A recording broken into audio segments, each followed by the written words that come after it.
I'm an arrogant man. No one can tell this. There is no law and order. No. এই যে রাজ্যপাল ওর রাগ কেন আমার উপর?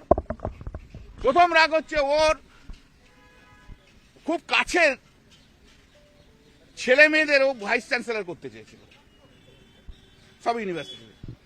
তখন আমি মামলা করে আটকে দিয়েছিলাম এবং সুপ্রিম কোর্টে যে ওর ইচ্ছে মতো কাছের মহিলারা পুরুষরা আসতে পারেনি। জাস্টিস ললিত কমিটি যেটা অ্যাপয়েন্টমেন্ট দিয়ে দিচ্ছে সেই অনুযায়ী হচ্ছে। ওর রাগ তখন থেকে। ওনার বক্তব্য হচ্ছে আমি আমার বিরুদ্ধে কেউ কোনো কথা বলতে পারবেন। I'm an arrogant man. No one can tell this.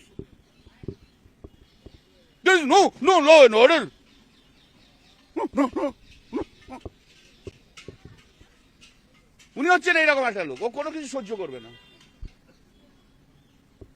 দেখো, আমি হচ্ছে 4 বারের সাংসদ, মানুষের নির্বাচিত সাংসদ, 1 বারের এমএলএ, নির্বাচিত এমএলএ। রাজ্য সরকার কেন্দ্রে মুখ্যমন্ত্রী বসে আছে, মানুষের নির্বাচিত, আর উনি অমিত শাহর পা ধরে উনি রাজ্যপাল। তফাৎ হচ্ছে এই, ওনার কোনো অ্যাকাউন্টেবিলিটি নেই কোথাও, আমার অ্যাকাউন্টেবিলিটি রয়েছে। এই সংঘাত কি চলবে? উনি চালালে চলবে, অসুবিধার কি আছে? উনি কি একাই খেলতে পারেন? খেলা হবে, জব্বর খেলা হবে।